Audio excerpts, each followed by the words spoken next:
सम्पूर्ण आदरणीय व्यक्तित्वहरू यो मानवाधिकार भन्ने बित्तिकै हामीलाई थाहा छ अब यो सबैको होम टु टोइट्स हैन गर्भावस्थादेखि हामी आर्यघाटसम्म नपुगुन्जेली मात्रै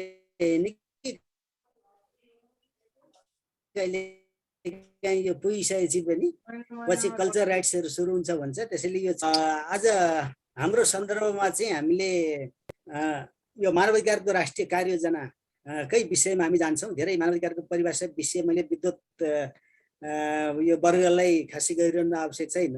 अब यो कार्ययोजनाको सुरुवात कसरी गरियो भन्ने बारेमा हजुर हामी सबैलाई थाहा छ। यो संयुक्त राष्ट्र सङ्घले 1948 विशेष गरी यो आधुनिक मानवाधिकारको सन्दर्भमा चर्चा गर्दाखेरि 1948 मा मानवाधिकारको विश्वव्यापी घोषणापत्र जारी गर्यो। अब त्यसको एउटा मूलभूत मान्यता थियो यो मानवाधिकार भन्ने चाहिँ यस्तो यति राम्रोसँग त्यसको प्रस्तावनामा त्यो प्रेम्बलमा यति राम्रोसँग लेखिएको छ कि हामी सबै मानव जाति भनेको यो पृथ्वी एउटा घर हो र हामी मानव जाति भनेका घर परिवारका सदस्य हौँ भन्ने अवधारणा लिएको छ। हामी विश्व ब्रह्माण्डमा बस्ने रहने सबै प्राणी त अब यो मानव अधिकारको लागि अति आवश्यक हुन्छ। वास्तवमा यसको परिभाषा हेर्ने हो भने त हामीले बाहिर जे जति कुरा देख्छौँ अहिले प्रकृतिको कुरा आयो, क्लाइमेट चेन्जको अवस्थाहरू हामीले जुन बडा राम्रो विषय उठाउनु भयो। यो धेरै वर्षदेखि जस्तो 1991 को हामीले यो रियो जेनेरोको कन्फरेन्सदेखि लिएर इन्टरनेसनल कन्फरेन्स कुरा गर्छौँ। क्लाइमेट चेन्जमा धेरै यसरी 2-3 दशक आइसक्यो, 3 दशक भन्दा बढी भइसक्यो, तर हाम्रो चाहिँ अवस्था दिनदिनै खस्किँदैछ भन्ने अघि भन्यो। त्यो पनि हाम्रो ह्युमन राइट्ससँग डाइरेक्ट लिङ्क हुँदो रहेछ। किन भन्दाखेरि क्लाइमेट चेन्जको कारणबाट त्यसले प्रभाव कसलाई पार्छ भन्दा हामीलाई यहाँ यो पृथ्वीमा रहेका जीव जन्तु पर्यावरण सबैलाई असर गर्यो। त्यसको प्रत्यक्ष मार भनेको मानव जाति हामी स्वतः परिहाल्छौँ। अब त्यसको अरू जीव जन्तुहरूलाई पर्ने असरबाट पनि त्यो लाइफ साइकलबाट हेऱ्यौँ भने चाहिँ मानव जीवनमा असर पर्छ। हाम्रा मानव जातिको तपाईँको आर्थिक सामाजिक सांस्कृतिक अधिकार यी सबैमा प्रत्यक्ष असर पर्ने र सबैभन्दा बढी अझ बढी हामीले हेऱ्यौँ भनेदेखि यो सीमान्तकृत वर्ग जो एउटा सर्कलभन्दा बाहिर छन्, यो राज्यको सुविधादेखि लिएर तपाईँको त्योभन्दा बाहिर घेर बाहिर परेका वर्गहरू चाहिँ त्यसको पनि मारमा परेको हामी पाउँछौँ। त्यसैले यसको दायरा ठुलै छ। यो मानवाधिकारको राष्ट्रिय कार्ययोजनाको सुरुवात चाहिँ हाम्रो 93 मा जुन संयुक्त राष्ट्र सङ्घले विश्वमा का राष्ट्रहरूको एउटा चाहिँ अन्तर्राष्ट्रिय सम्मेलन गर्यो, मानवाधिकार सम्बन्धी अन्तर्राष्ट्रिय सम्मेलन। र त्यो सम्मेलनले चाहिँ के गर्यो भन्दाखेरि यो मानवाधिकार भनेको युनिभर्सालिटी सबैतिर बराबरी छ, कुनै पनि भागमा विशेष छैन भन्ने हुँदाहुँदै पनि यसले चाहिँ के गर्यो भने हरेक पार्टिकुलर कन्ट्रीको अथवा एउटा क्षेत्र विशेषको पनि मानवाधिकार फरक फरक हुन सक्छ। अब अमेरिकाको न्युयोर्क सिटीमा चर्चा गर्ने मानवाधिकार र नेपालको जुम्लामा हुने चर्चा गर्ने मानवाधिकार, भुटानको थिम्पू र चाहिँ तपाईँको के भने अहिले श्रीलङ्का कोलम्बो रहेको अथवा अफगानिस्तानमा रहेको साउथ सुडानमा भएको मानवाधिकार चाहिँ त्यो देशको कन्टेक्स्टमा फरक फरक छ। यी सबैले चाहिँ सबै हाम्रो यो पेस्टल एनालाइसिस भन्छौँ हामी, ती सबैको हैन यसलाई चाहिँ तपाईँको पोलिटिकल इकोनोमिक यी सोसियो इकोनोमिकदेखि लिएर सबै विषयहरू चाहिँ यसले समेट्छ भन्ने अवधारणामा संयुक्त राष्ट्र सङ्घले हरेक राष्ट्रलाई के भन्नु त भन्दाखेरि यो मानवाधिकारको विषय यो चाहिँ तपाईँको सबै उसमा छ, के अरे मानवाधिकारको विषय यो सरकारको विषय हामी सबैसँग हुँदाहुँदै पनि विशेष कन्ट्रीमा चाहिँ फरक फरक हुन्छ। त्यसो हुनाले तपाईँको आफ्नो स्टेट कन्ट्री वाइज चाहिँ तपाईँहरूले फरक फरक बनाउन सक्नुहुन्छ है भनेर यसले तपाईँको यो मानवाधिकारको चाहिँ परिभाषा गर्यो। र यो नेपाल पनि संयुक्त राष्ट्र सङ्घको सदस्य भएको नाताले हामीले यो 61-62 देखि आर्थिक वर्षदेखि मानवाधिकार सम्बन्धी कार्ययोजना बनाउन सुरु गर्यौँ। अब यसको वास्तवमा यो हामीलाई यो चाहिँ तपाईँको यो जस्तो मानवाधिकार भन्ने बित्तिकै हामीले नागरिकका पाँचवटा अधिकारलाई मुख्य रूपमा हेरिन्छ। नागरिक अधिकार, यो राजनीतिक अधिकार, आर्थिक सामाजिक सांस्कृतिक अधिकार, यसैको सेरोफेरोमा रहेर चाहिँ यो कार्ययोजना पनि बनेको छ। र यसले यसका आधारभूत सिद्धान्तको हामीले कुरा गऱ्यौँ भने हामीलाई बडा सजिलो चाहिँ NEPAL नेपाल भनेर बुझ्न सक्यो भने पनि मानवाधिकारमा बुझ्न सजिलो हुन्छ। उहाँहरू राखिएको छ जस्तो कुनै पनि नागरिक अथवा व्यक्ति समुदाय कसै बीच विभेद नगर्ने अविभेदको सिद्धान्त, यो सशक्तिकरणको सिद्धान्त, इम्पावरमेन्ट, सहभागिता, हामी पार्टिसिपेसनका कुराहरू गर्छौँ, जवाफदेहिता र कानुनी शासन, रुल अफ ल अथवा ल भनेर चाहिँ हामीले NEPAL यसका मानवाधिकारका सामान्य सिद्धान्तको रूपमा लिन सकिन्छ। अघि मैले सुरुमा जुन भने यो किन आयो त, यसको किन आयो भन्दाखेरि जस्तो 1993 को संयुक्त राष्ट्रसङ्घको मानवाधिकार विश्वव्यापी सम्मेलनले यसले के गर्यो भन्दा एउटा सरकारले मात्रै मानवाधिकार संरक्षण गर्न सम्भव छैन, एउटा बडा महत्त्वपूर्ण कुरा गरिरहेको छ। यो राज्य त एकाउन्टेबिलिटी पहिलो दायित्व त राज्यकै हुन्छ, मानवाधिकार संरक्षण गर्ने प्रवर्धन गर्ने राज्यको पहिलो दायित्व हो। तर तपाईको यसमा चाहिँ के हो भने विभिन्न सङ्घ संस्था, नागरिक समाज यी सबैसँग सहकार्य गरेर अगाडि बढ भन्ने उले आह्वान गर्यो। र यसले के आधारमा गर्यो भन्दाखेरि यो आफ्नो देशको प्राथमिकता तपाईले तोक्नुस् हैन, यो कहीँ इम्पोज गर्ने अथवा मानवाधिकार भनेको कुनै वेस्टर्नहरुको प्रेसरमा दबावमा आएको विषय मात्रै हैन। तपाई हामीले आफै आफ्नो देशको मानवाधिकार बारे के प्राथमिकता राख्ने भनेर तोक्न सकिन्छ भन्यो। र हामीले 4 वटा मानवाधिकारको कार्ययोजना पार गरिसकेका छौं। 61-62 देखि लिएर हामी 74-75 सम्मको यो 71-75 को गर्यौं। अहिले 77-78 देखि 81-82 सम्मको 5 वर्षको चाहिँ यो कार्ययोजना हाम्रो अहिले चाहिँ यो कार्यान्वयनको अवस्थामा छ। यसको मूल सोच के लियो भन्दाखेरि जस्तो मानवाधिकारको सम्मान, संरक्षण, सम्वर्धनको माध्यमबाट यो सामाजिक मर्यादित र समतामूलक समाजको विकास गर्ने र हाम्रो समृद्ध नेपाल र सुखी नेपाली भन्ने चाहिँ राष्ट्रिय आकांक्षालाई भनेर हाम्रो गभर्नमेन्टले त्यतिखेर यो 77-78 देखि चाहिँ यो सुरु गर्यो। यसलाई साकार पार्ने कसरी भन्ने बारेमा चाहिँ यो हाम्रो मानवाधिकारको कार्ययोजना आयो। अब यसले एउटा उद्देश्य चाहिँ के लियो यसका भन्दाखेरि जस्तो मानवाधिकारको सम्मान, संरक्षण, प्रवर्धन गर्दै हामीले विधिको शासन कायम राख्ने, नेपालको संविधान र कानुनले प्रत्याभूत गरेका अधिकारहरू यो वास्तविक रूपमा कसरी उपयोग गर्न सकिन्छ भन्ने बारेमा यसले हेर्यो। जस्तो हामीले संविधानमा चाहिँ धेरै सकारात्मक पक्षहरू मात्रै हैन, कहिलेकाहीँ हामीले यो अलिकति यो भारी बोक्नै नसक्ने पनि हामीले आड गरेका छौं। संविधानको धारा 16 देखि 31 सम्म यो 48 सम्मका विभिन्न धारामा रहेका हक अधिकार हेर्यौं भने हामीले धेरै आर्थिक, सामाजिक, सांस्कृतिक अधिकार, घाँसबास, कपास, शिक्षा, स्वास्थ्य, रोजगारका कुराहरू, सामूहिक अधिकारहरू, ज्येष्ठ नागरिकका अधिकार, महिलाका अधिकार, बालबालिकाको अधिकार, दलितको अधिकार, आदिवासी जनजातिका भनेर चाहिँ के भने विभिन्न क्लस्टर वाइज चाहिँ हामीले तपाईको अधिकारको यसलाई कहिलेकाहीँ त हामी के भने बन्डल अफ राइट्स, हामीले कन्स्टिट्युसनको फन्डामेन्टल राइट्सलाई चाहिँ यो बन्डल अफ राइट्सको रूपमा चाहिँ हामीले व्यवस्था गर्यौं। यद्यपि फन्डामेन्टल राइट्स भनेको इमिडिएट इन्फोर्सेबल राइट्स, हामी संविधानको कानुनको हामीले एउटा अध्ययन गर्दा चाहिँ यो फन्डामेन्टल राइट्सलाई कुनै यो चाहिँ पोलिटिकल म्यानिफेस्टो जस्तो नभइकन वास्तविक कार्यान्वयन गर्ने अधिकार हो। यो उपभोग गर्न पाइएन भने कोर्टबाट इन्फोर्सेबल गर्न सकिन्छ इमिडिएटली भन्छ।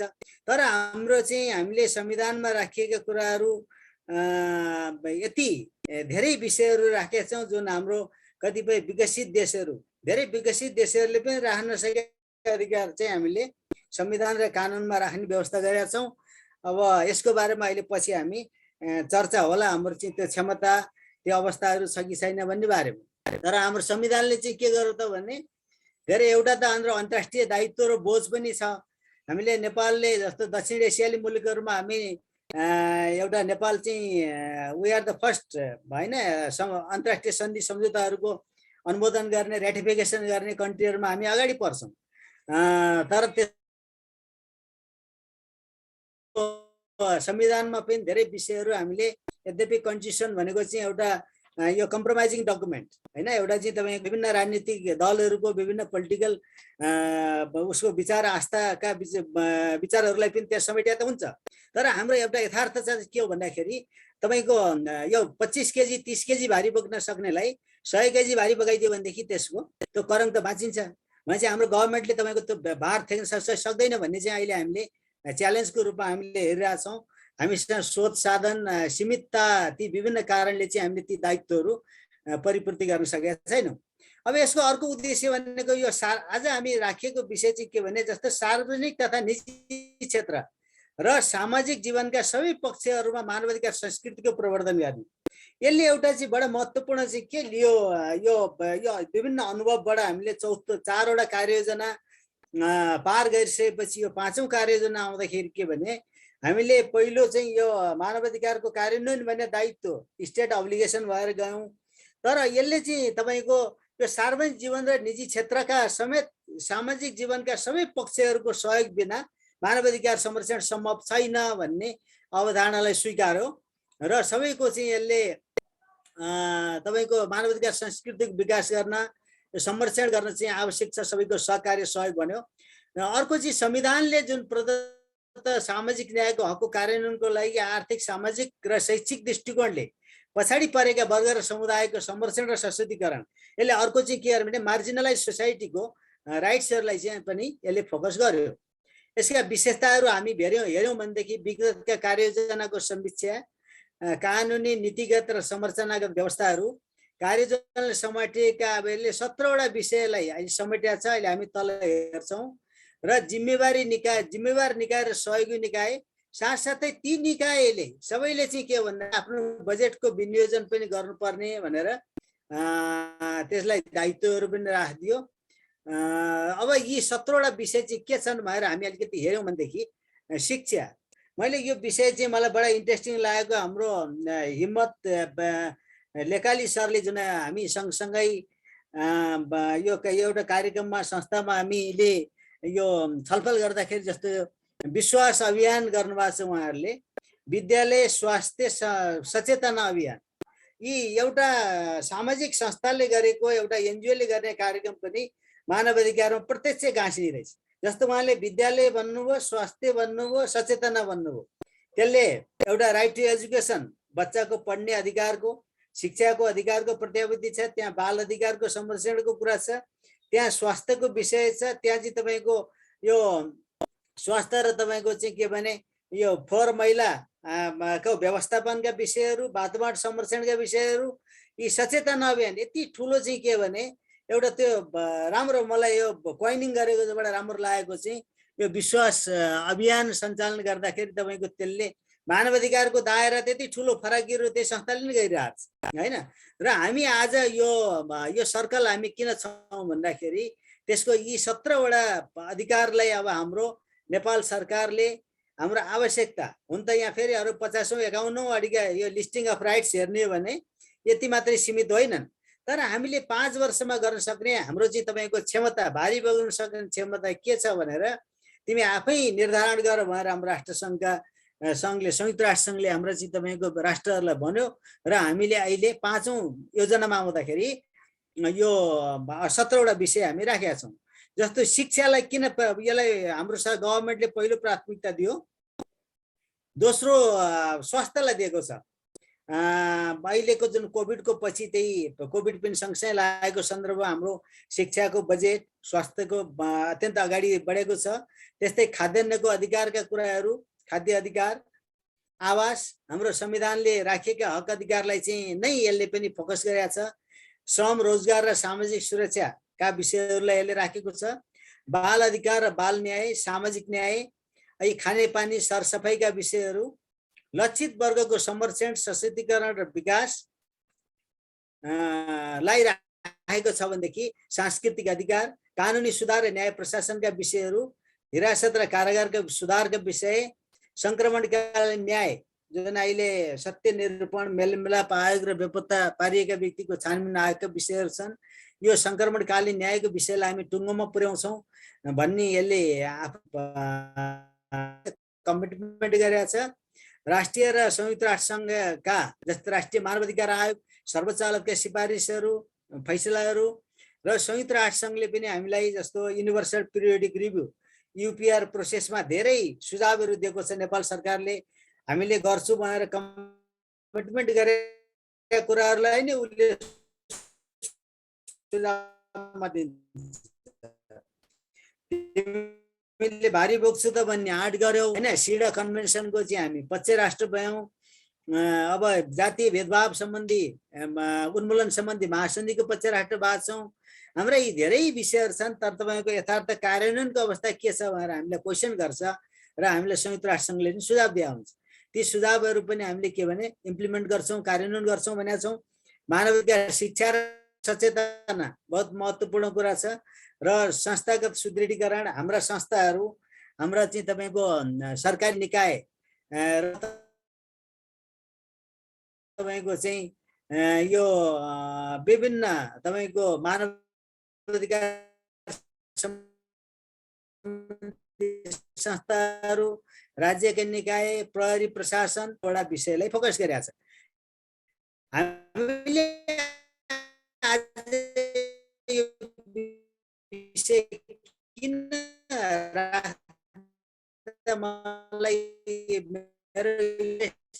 भन्दाखेरि जस्तो यसले यी चुनाव र प्रदेश र तपाईँको चाहिँ यो सङ्घको चुनाव हुने क्रममा छ।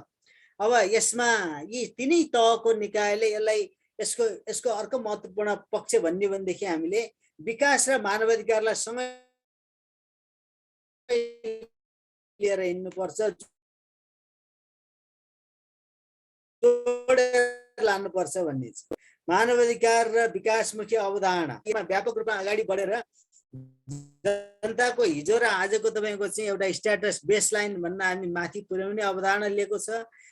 त्यसैले तपाईँको यसको अत्यन्त महत्त्वपूर्ण भूमिका छ र हामी रहेको अब हामी विभिन्न ठाउँमा विभिन्न निकायमा हामी संलग्न छौँ। हाम्रो आफ्नो पहुँच तपाईँको स्थानीय सरकारसम्म छ, प्रदेश सरकारसँग हुनसक्छ, सङ्घीय सरकारसँग हुनसक्छ।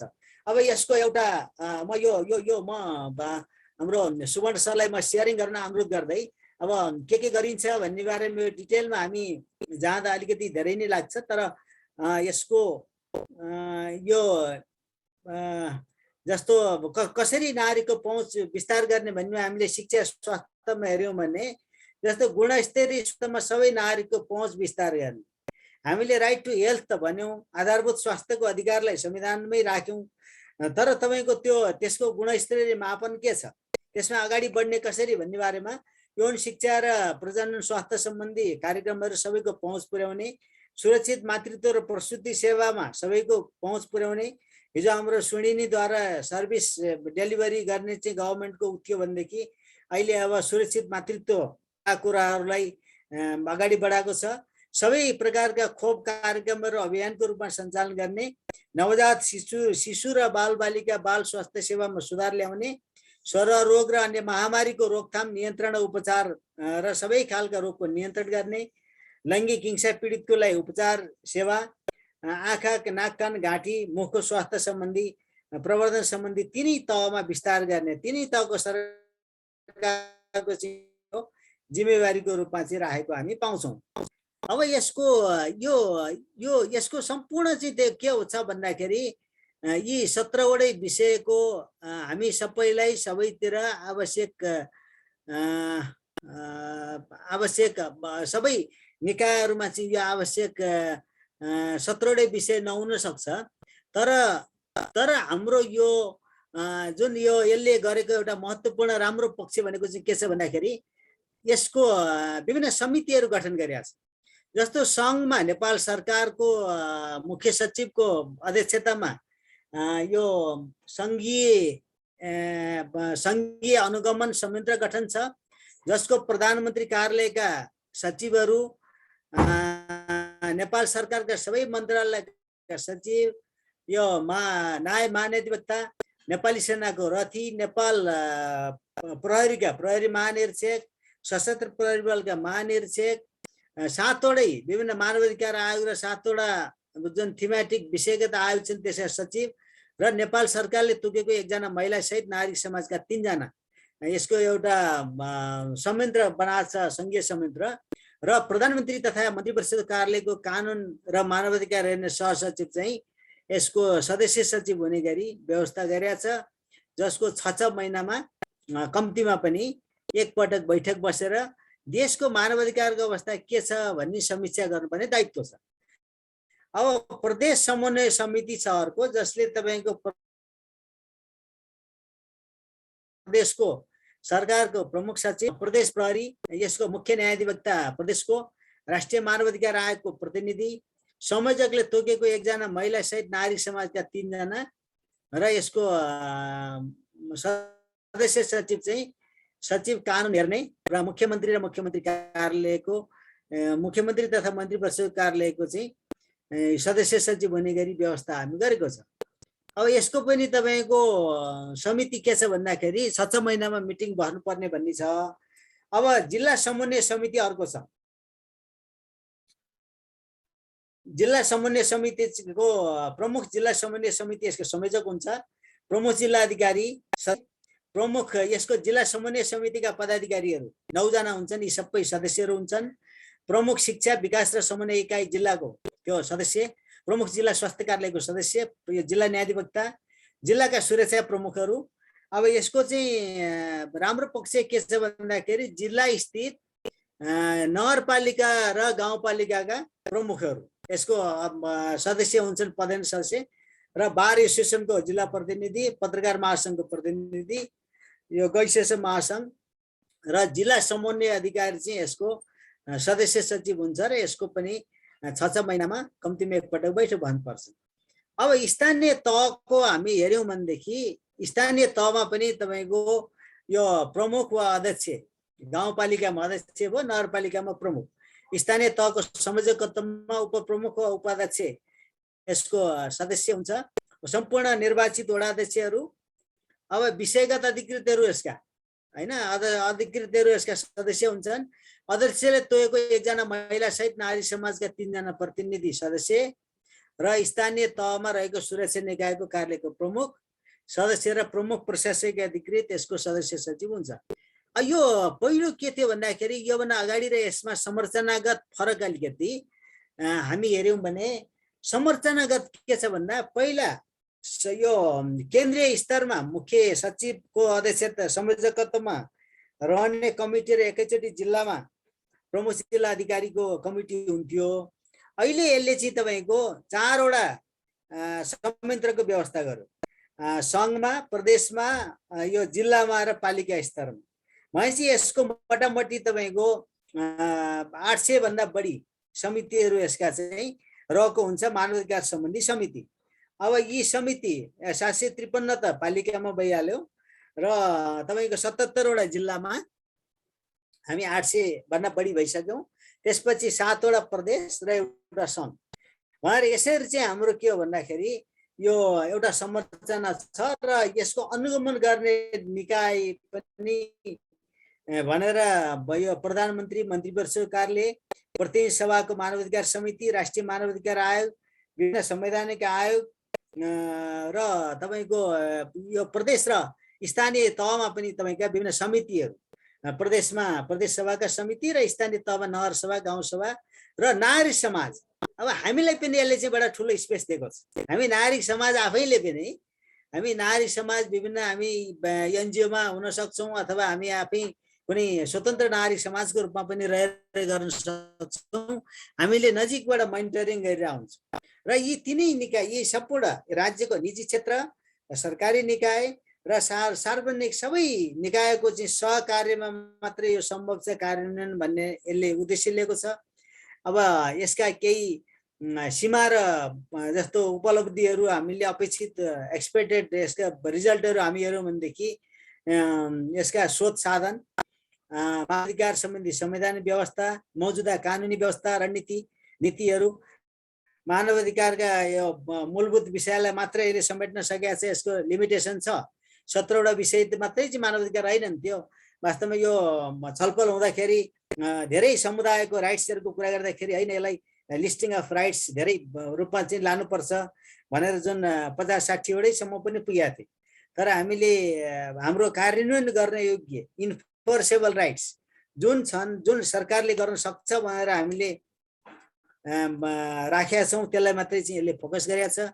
अब स्रोत साधनको व्यवस्थापन गर्ने पक्ष अत्यन्त ठुलो छ र कार्ययोजनालाई के भने यो अन्य कार्ययोजनाको परिपूरक रूपमा लिएर, जस्तो हामीले राइट टु डेभलपमेन्टसँग यसलाई गाँसेर होइन, अहिले यो क्लाइमेट चेन्ज भन्ने जुन आयो, हाम्रो चाहिँ तपाईँको मेलम्चीको यो तपाईँको यति ठुला होइन गौरवका आयोजनाहरू पनि हाम्रो धेरै लागू नहुन सकिरहेको अवस्थामा त्यसले आम रूपमा आम पब्लिकलाई, नागरिकलाई पारेका प्रभावको विषयमा यसले ती नागरिकको चाहिँ तपाईँको यो विकासमा सहभागिताका कुराहरू कसरी हुन सकेका छन् भन्ने बारेमा पनि जोडेको छ।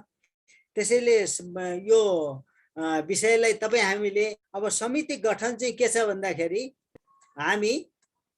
हामीले यो नेपालको कन्टेक्स्टमा हामीले हेर्दाखेरि यो मानवाधिकारका विषयहरूलाई हामी 3 प्रकारले हामी हेर्न सक्छौँ। एउटा देखाउने मानवाधिकार, एउटा लेखाउने मानवाधिकार, अर्को भोग चलन गराउने मानवाधिकार।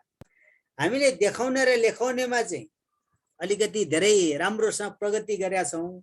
हामी अन्तर्राष्ट्रिय कन्भेन्सनहरूको पनि पक्ष राष्ट्र भएको हिसाबबाट र मानवाधिकारका यति धेरै हामी त यो पोलिटिकल म्यानिफेस्टो कुनै पार्टीको चाहिँ तपाईँको घोषणापत्रकै संविधानको मौलिक हकको भन्ने बारेमा छुट्याउन सकिँदैन, किन जनताले आधारभूत रूपमा त्यसलाई इम्प्लिमेन्ट गरेर लिन सकेका छैन होइन। अदालतबाट इन्फोर्सेबल राइट्स हुन सकिरहेको छैनन् मौलिक हकको बारेमा। जस्तो उदाहरणको लागि यहाँलाई भनौँ, हामीलाई खाद्यान्नको अधिकारलाई तपाईँको जस्तो एउटा मुद्दा के पर्यो भने दैलेखमा यो जुम्लामा खाद्यान्न गभर्मेन्टले पुर्याउन सकेन, भोकमरी लाग्यो, त्यो सम्बन्धमा चाहिँ तपाईँको सर्वोच्च अदालतमा मुद्दा पुग्यो। सर्वोच्चबाट माधव कुमार बस्नेतको केसमा त्यहाँ प्रष्ट बोलेको छ सर्वोच्चले, गभर्मेन्टले मेरो यो नीति योजना कार्यक्रम छ भन्ने उल्लेख गरेको हुनाले अब यसमा आदेश जारी गर्नुपर्ने भनेर भन्यो। अब यसो खाद्यान्नको अधिकारको पनि तपाईँको वास्तवमा त्यसको चाहिँ के हो त, त्यसका के कम्पोनेन्ट पुगेपछि खाद्यान्न अधिकार पुग्ने।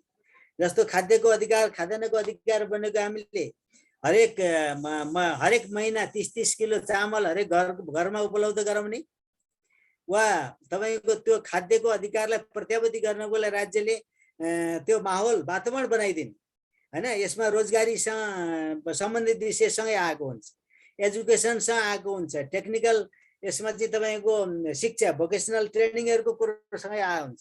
यी सबै विषयलाई हामीले चाहिँ नागरिकलाई आफ्नो जीवन स्तर उठाउनको लागि मद्दत गर्ने खालका कार्यक्रम नीति योजना के ल्यायो गभर्मेन्टले भन्ने बारेमा पनि सँगसँगै हेर्नुपर्ने विषय हुन्छ।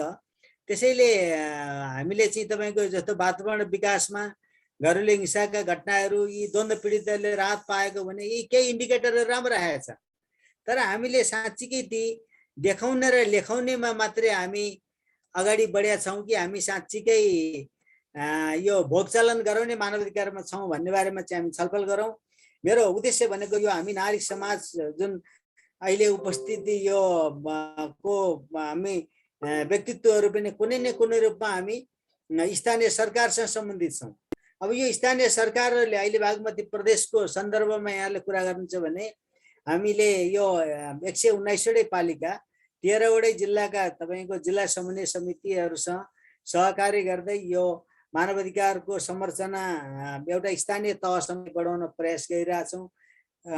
धेरै यो जिल्लाहरूबाट इलेक्टेड बडीहरूबाट सकारात्मक रूपमा पनि यसका रेस्पोन्सहरू आइरहेको हामी पाउँछौँ। तथापि हाम्रो साँच्चीकै तपाईँको यो जनताको जीवन स्तरमा परिवर्तन आउन सक्यो। 77 सालदेखि 82मा पुग्दाखेरि हाम्रा यो गरिबीको रेखामुनि रहेका जुन हाम्रो चाहिँ झन्डै 18.6% भन्छ, पछि त अब तपाईँको कोभिड पछि अहिले एनालाइसिस भइरहेको छैन, धेरै सङ्ख्या अझै बढ्दो गरिबी चाहिँ तपाईँको होइन। यो गरिबी उसमा निम्न मध्यम परिवार पनि गरिबीको मा चाहिँ गाँसिने अर्थविदहरूले त्यो जुन उ गरिरहनु भएको छ, त्यो परिप्रेक्ष्यमा हेर्दाखेरि हामीले मानवाधिकारको यी भनेको खालि यो होइन यी देखाउने लेखाउने कुरा मात्रै हो कि साँच्चै यो भोग चलनमा परिवर्तन गर्छ भन्ने बारेमा हाम्रा सबै तहका 3 तहका सरकारहरूले यो समिति गठन गर्ने, यसलाई नागरिक समाजबाट नजिकबाट अनुगमन गर्ने, सचेतना विस्तार गर्ने र उहाँहरूसँग चाहिँ सहकार्यमा धेरै कार्यक्रमहरू हुन सक्यो भनेदेखि यो मानवाधिकार सम्वर्धन प्रवर्धनमा तपाईँ हामी सबैको कन्ट्रिब्युसन हुन सक्ने पनि देखिन्छ यो फ्रेमबाट। त्यसैले यो विषय जुन राख्नु भएको छ, मैले यो डिटेलमा म गइनँ, किनभने यो डिटेलमा फेरि एउटा लाइन बाई लाइन धेरै व्याख्या विवेचना गर्दाखेरि यसको टाइमले पनि हामीलाई अलिकति लामै लाग्छ। त्योभन्दा बढी हामीलाई यो कन्टेक्स्टमा 17वटा विषय छ। साँच्चीकै यो विषय हामीले कुन विषय फोकस गर्न सक्छौँ? यहाँहरू हामी आफ्नो क्षेत्रमा गएर हैन यो ज्येष्ठ नागरिकको अधिकार संरक्षण भन्ने राखेको छ।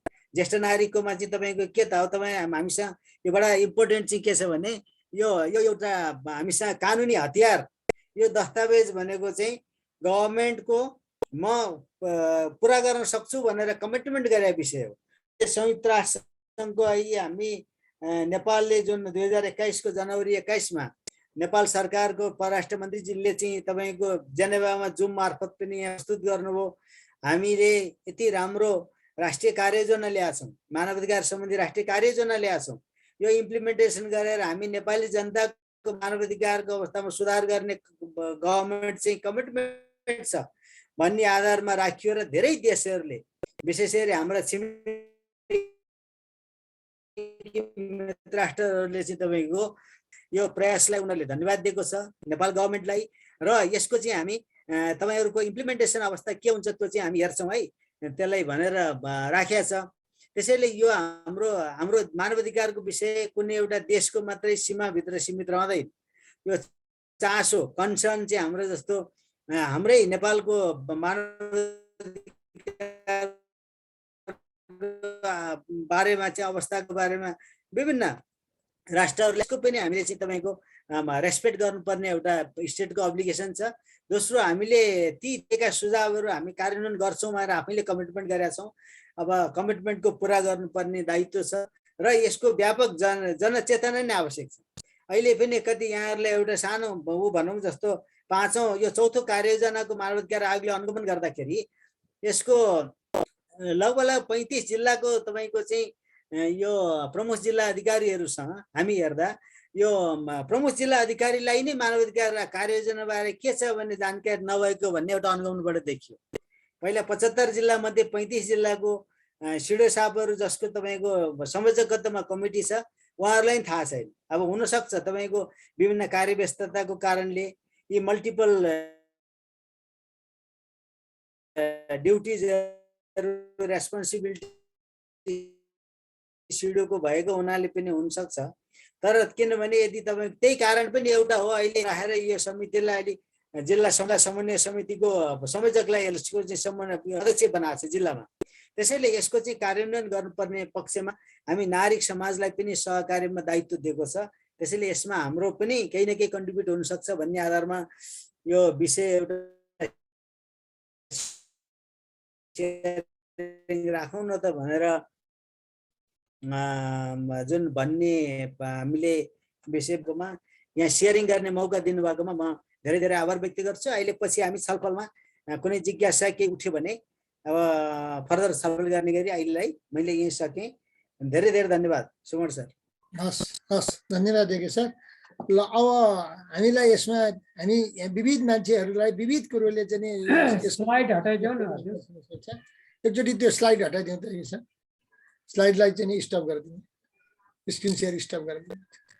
हस्, अब यहाँहरूको चाहिँ केही छ हैन स्टप भएको होला त कम्प्लिमेन्ट भने अनुभवहरू स्टप भयो पहिले उठ्यो। ल मैले रामबाबु दाइलाई अनुरोध गरेँ। रामबाबु दाइ हजुर। नमस्कार है। ल यज्ञजी सरको चाहिँ प्रस्तुति एकदम व्यापक विस्तृत छ, त्यसको लागि हाम्रो Q3 को तर्फबाट धन्यवाद भन्दै मलाई चाहिँ नि के लाग्यो भनेदेखि यो अब प्रश्न हो कि कम्प्लिमेन्ट हो।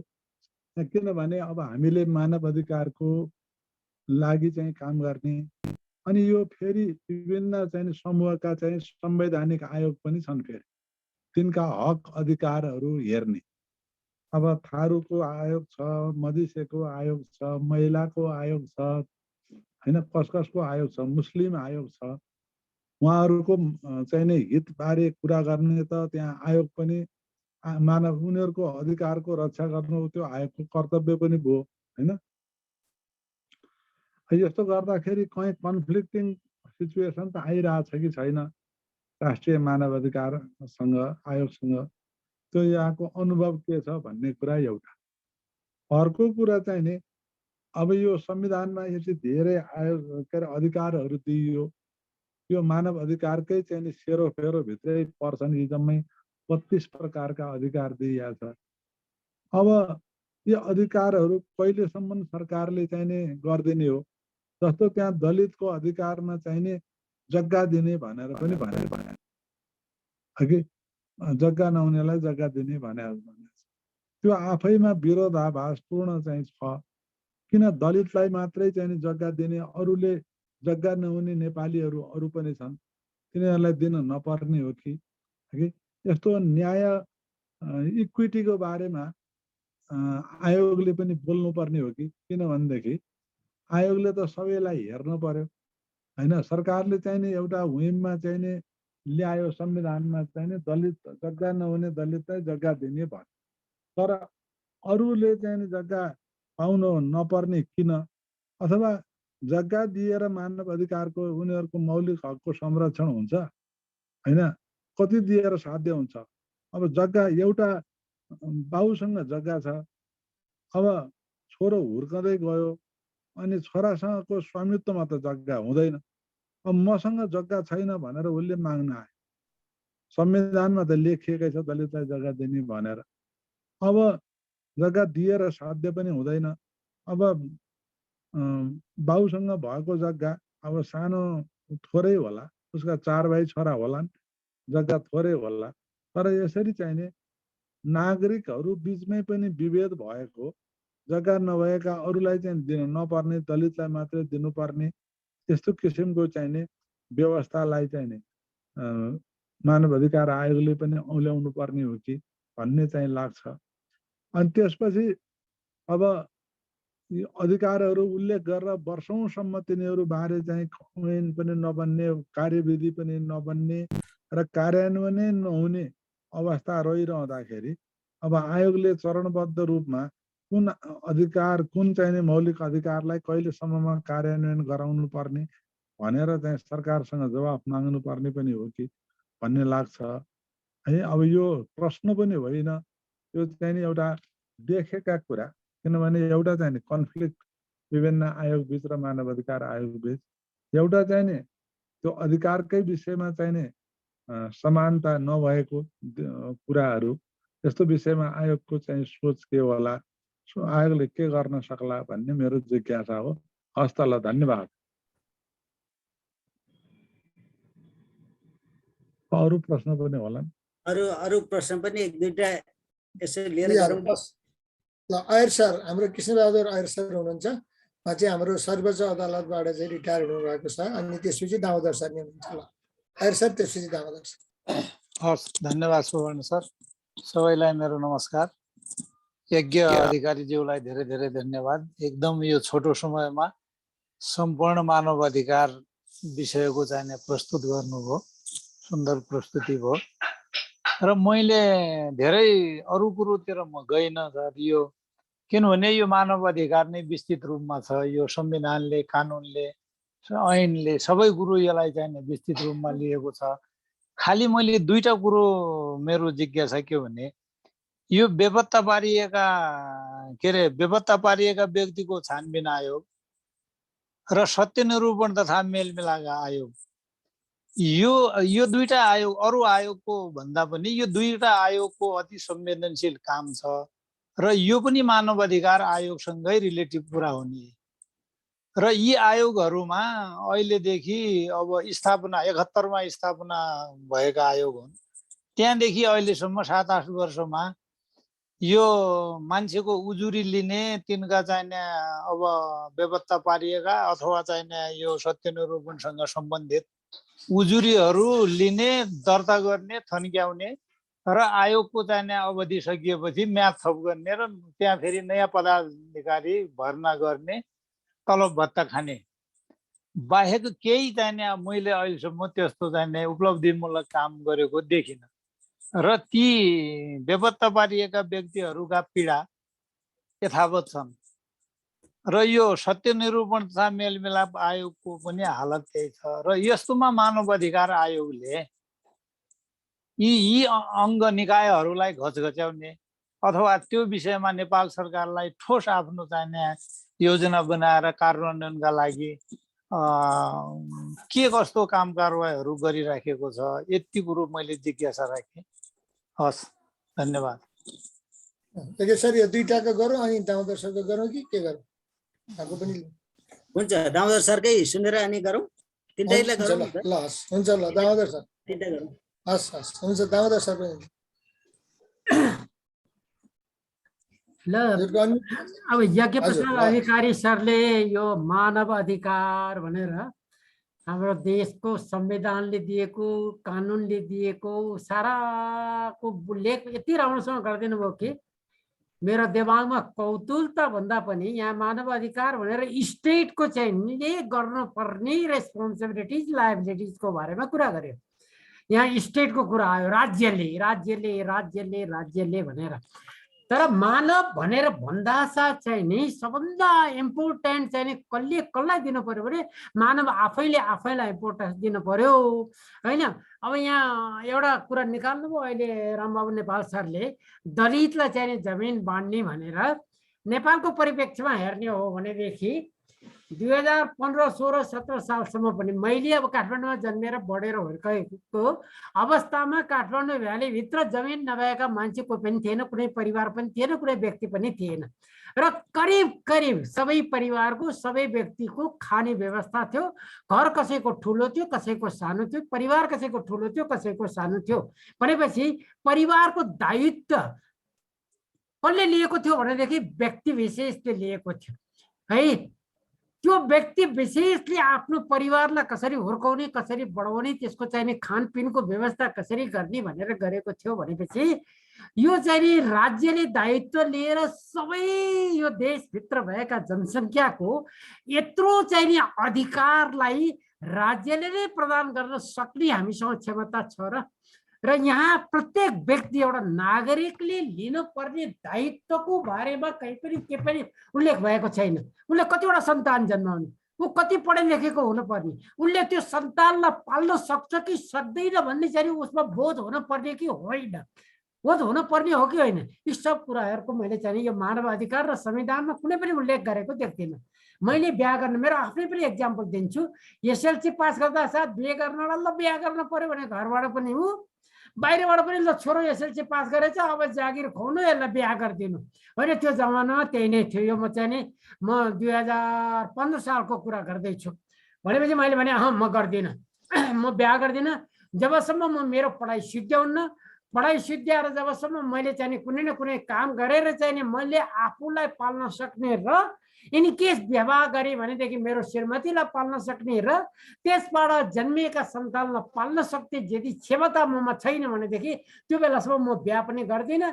क्षमता भएन भने म जीवनभर पनि बिहा गर्दिनँ भन्ने अठोट गरेर मैले बिहा गरिनँ र 27 वर्षको उमेरमा बल्ल आफूलाई पाल्न सक्ने र श्रीमतीलाई पाल्न सक्ने भएपछि बिहा गरी शर्त राखेर एमए पास गरेको केटी पाए बिहा गर्छ, मास्टर गरेको खानुपर्छ, काम गर्नुपर्छ भनेर त्यो आफ्नो उत्तरदायित्वको बोध ममा भएको हुनाले बिहा गरेपछि पनि श्रीमतीसँग सल्लाह गरेर ल एउटा मात्रै सन्तान जन्माउने भनेर छोरो जन्मायो।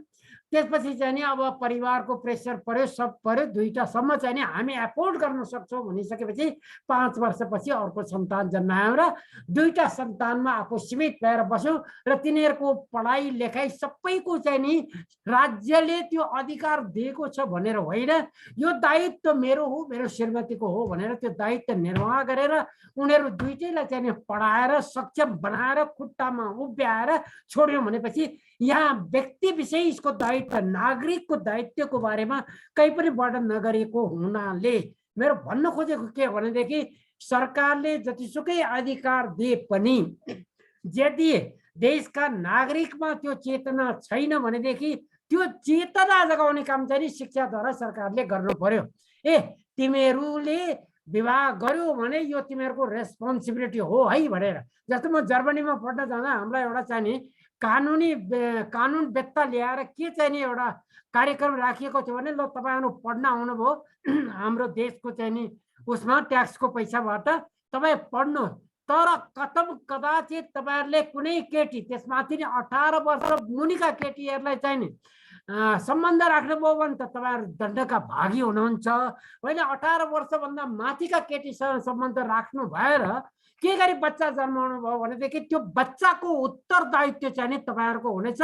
18 वर्षको उमेरसम्म तपाईँहरूले पाल्नु पर्ने छ र त्यसको शिक्षा दीक्षा पनि जिम्मेवारी तपाईँहरूकै हुनुपर्छ। भनेपछि त्यसरी नागरिकहरूलाई सजग बनाएर त्यसले गरेका कामहरू प्रति तेरो नै उत्तरदायित्व छ भनेपछि जन्माएका बच्चाहरूलाई पार्ने उत्तरदायित्व चाहिँ नि सरकारको हो कि त्यो व्यक्ति विशेषको हो, त्यो जोडीको हो।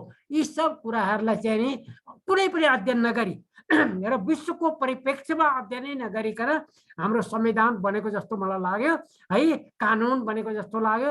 यसलाई हामीले इम्प्लिमेन्टेसन गर्न खोजेर पनि चाहेर पनि हामी सक्दैनौँ। त्यो हाम्रो कमजोरी, राष्ट्रको कमजोरी होइन।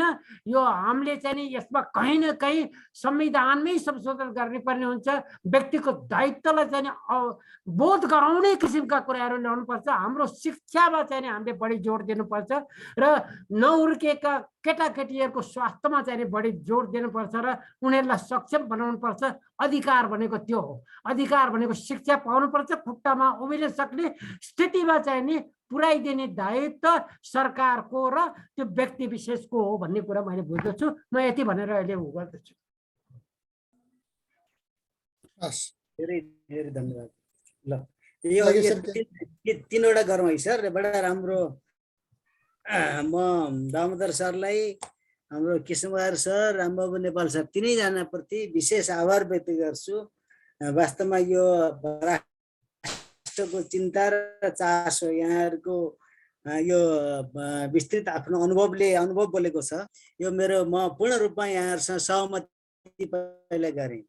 दोस्रो कुरो यो अहिले यो मूल्य यो कार्ययोजनाले चाहिँ के भने निजी क्षेत्र, व्यक्ति, सरकार तिनै तहको सार्वजनिक र निजी क्षेत्रलाई पनि जोडेको छ। Accountability, not only the government. र एउटा प्रिन्सिपलले चाहिँ हजुरको के हो भन्दाखेरि जहाँसुकै हामीले हेऱ्यौँ भने the accountable estate and the responsible citizen. हामीले सधैँ अघि छुट्यायो होला, मैले प्रस्तुति अलिकति गर्दाखेरिमा जहाँसुकै यदि तपाईँको मानवाधिकारको समग्र राम्रो अवस्थाहरू हेर्नुहुन्छ भने त्यो देशमा जहाँ नागरिक रेस्पोन्सिबल छ, जिम्मेवार नागरिक र जवाफदेही सरकार, यो दुईटा पक्ष चाहिँ अत्यन्त महत्त्वपूर्ण हुन्छ। म हजुरहरूको तीनैजनाको विषयमा पहिला पूर्णतः सहमति गर्छु। दोस्रो कुरो यो मानवाधिकारको सन्दर्भमा गर्दाखेरि म दामोदर सरकै विषयबाट आएँ। यो अधिकारको कुरा गर्दा चाहिँ के भन्छ भने हामीले सुरुदेखि नै यो rights and duties are the relatives. जब अधिकार र यो कर्तव्यलाई तपाईँ सेपरेट गरेर गर्नै सक्नुहुन्न। यो लिङ्केज कस्तो महत्त्वपूर्ण छ भन्दाखेरि नङ र मासुको जस्तो छ, माछा र पानीको जस्तो सम्बन्ध छ। यदि तपाईँलाई नङ र मासु भयो, यो नङ र उसको चाहिँ भन्ने सम्बन्ध त्यो नङको अस्तित्व हुँदैन। त्यसै गरी तपाईँको माछा र पानीको बिचको अस्तित्व उसको छुट्याइदिउँ भनेदेखि हामीले सर्भाइभ गर्न सक्दैन। त्यसरी मानवाधिकारको विषयमा यो मैले जोड्न कहाँबाट गरेँ भने हजुरको यो 1948 को मानवाधिकारको घोषणा 29 ले दामोदर सरले भनेको कुरा भनेको छ। Every individual, every parents they have the duty to and human rights. यसले के भन्नु भन्दाखेरि हामी सबैको एउटाको हरेक व्यक्तिको घर परिवार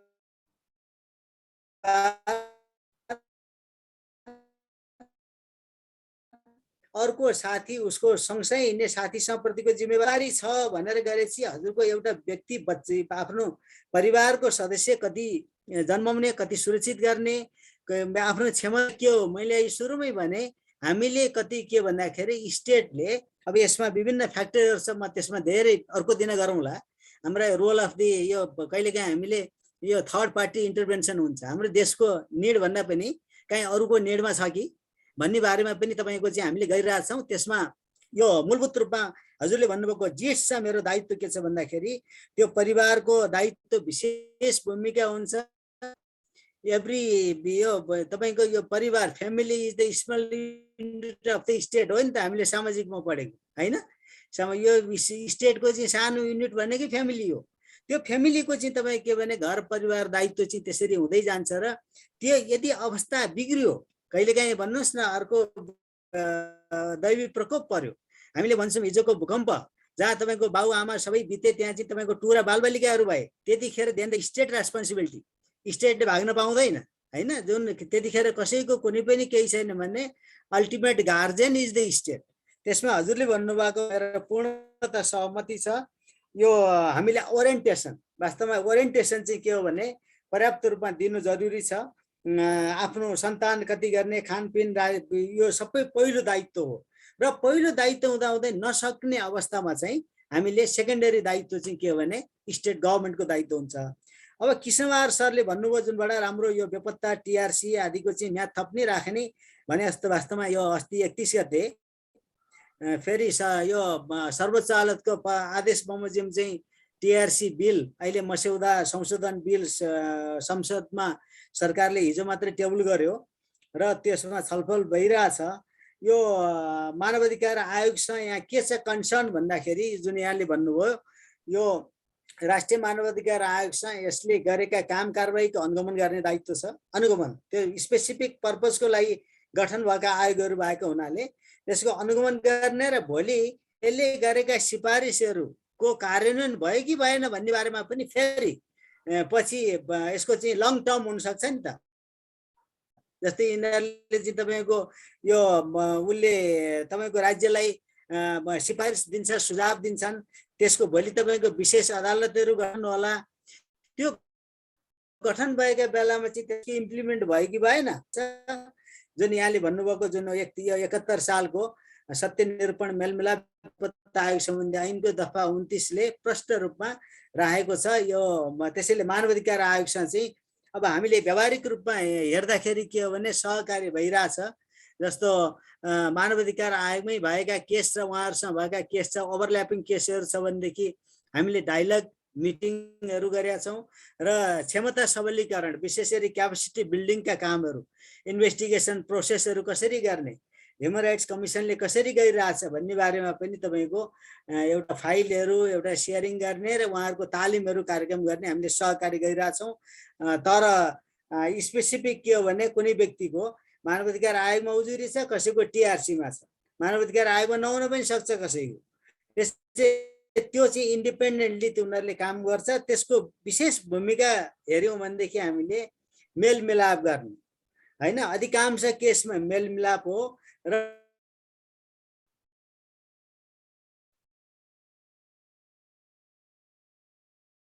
सरको आवाज बन्द भयो।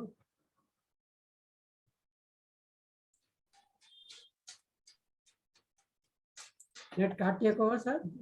नेट अलि स्लो भयो जस्तो छ।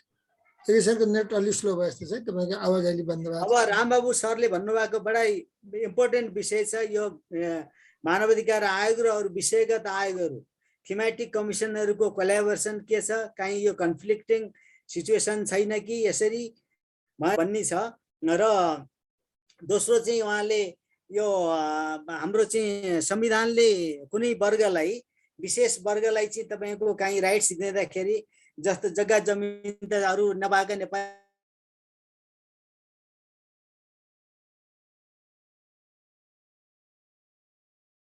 नागरिक धेरै छन्, जुन मैले 18% भन्दा बढी अवस्था के फरक परेन त भन्दाखेरि यसलाई हामीले दुई प्रकारले हेर्नु पर्यो। एउटा यो हिस्टोरिकली डिस्क्रिमिनेसनमा परेका वर्गहरू जसको पूर्वकालदेखि नै, अब जस्तो 1910 सालको मौलिक ऐनमा यदि हामीले अघि हजुरहरूले भन्नुभयो काठमाडौँमा त्यो तपाईँको हामी होइन 2000 साल 20 साल अथवा त्यो 30 साल अगाडिसम्म पनि 40कै सेरोफेरोमा पनि धेरै सहजता थियो देखिन्छ।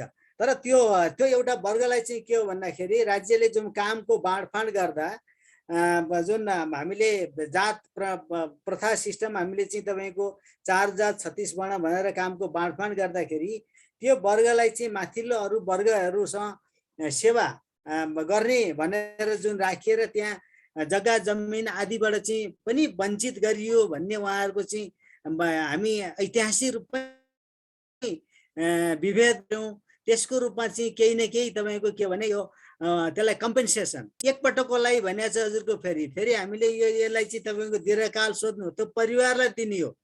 त्यो परिवारलाई एकपटकको लागि जसको जग्गा छैन उसलाई जग्गा सहितको घर सहित दिने, त्यो मात्रै भनेको छैन। हामी उच्च शिक्षासम्मको छात्रवृत्ति सहितमा पढाउँछौँ पनि भनेको छ। यसलाई चाहिँ मैले जोड्न कहाँ खोजेँ भन्दाखेरि जस धारा 17 धारा 18 मा तपाईँको हाम्रो समानताको हक छ।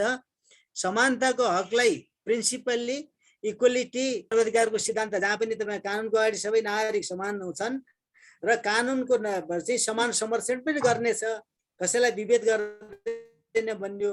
तर पछिल्लो चरणमा चाहिँ तपाईँको कन्स्टिट्युसनल डेभलपमेन्ट प्रोसेसमा हामीले हेऱ्यौँ भने यसलाई अफर्मेटिभ एक्सन अथवा यसलाई चाहिँ पोजिटिभ डिसिमिनेसन इटसेल्फ यो नेगेटिभ कन्नोटेसन, यो वर्ड आफैमा डिसिमिनेसन भनेको नेगेटिभ हो। तर यसलाई चाहिँ के भन्छ कन्स्टिट्युसनली, यसलाई चाहिँ तपाईँको अहिलेको डेभलपमेन्टले हामीले हेऱ्यौँ भने यसलाई पोजिटिभ डिसिमिनेसनको रूपमा जस्तो हामीले स्पेसल प्रोटेक्सन कसलाई आवश्यक छ होइन, जस्तो तपाईँको बालबालिका, ज्येष्ठ नागरिक, समाजको पछाडि पारिएका वर्गहरू जो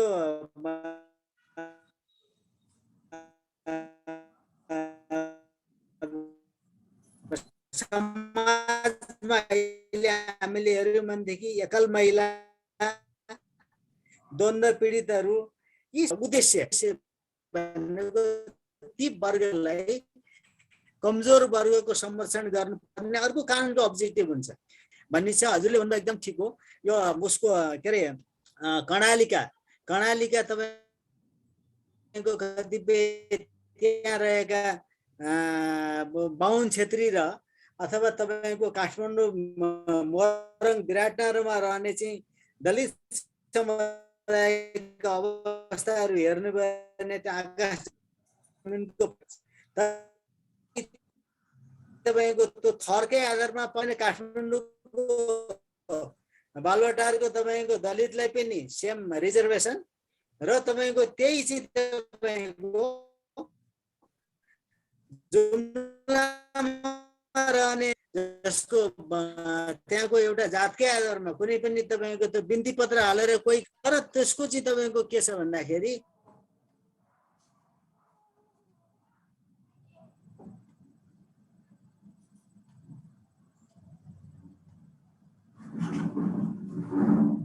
म्युट भयो है यज्ञ सरको। Thank you. अनि त्यो अवस्थामा चाहिँ हामीले हेर्नुपर्छ भन्ने मलाई लाग्छ। अब विभिन्न आयोग र मानवाधिकार आयोग बिचको सहकार्य एउटा हामीले बुझ्नै पर्ने कुरा। नेसनल ह्युमन राइट कमिसन भनेको एउटा चाहिँ तपाईँको एनएचआरआई यो देशको मानवाधिकारको चाहिँ तपाईँको हरेक देशमा एउटा मात्रै एनएचआरआई हुन्छ। यसले ग्लोबल एलायन्स फर एनएचआरआई भन्छ, एनएचआरसीहरूको ग्लोबल संस्था, त्यसले पनि यो स्ट्यान्डर्ड रेटिङमा चाहिँ तपाईँको स्ट्याटस रेटिङ गर्नेमा मानवाधिकार आयोग पर्छ, नेसनल इन्स्टिट्युसन पर्छ, यो थीमेटिक कमिसनहरू पर्दैन। तर तपाईँको त्यो ती कमिसनहरूलाई पनि अब तिनीहरूको म्यान्डेट हेर्नुभयो भनेदेखि कुनै पनि ती थीमेटिक आयोगहरू, चाहे दलित आयोग, महिला आयोग, यो आदिवासी आयोग, मुस्लिम, मधेसी, यी थारू कुनै पनि आयोगलाई तपाईँ इन्भेस्टिगेटिङ पावर उसलाई चाहिँ के भनेको छ संविधानले भन्दाखेरि यो 10 वर्ष संविधान जारी भएको 10 वर्षपछि यी आयोगहरूको चाहिँ रिभ्यू गर्ने, पुनरावलोकन गरिनेछ, यिनीहरूको आवश्यकता छ छैन भन्ने बारेमा हेरिन्छ भनेर संविधानका धारा 265 ले व्यवस्था गरेको छ। तर national human right commission is the permanent commission.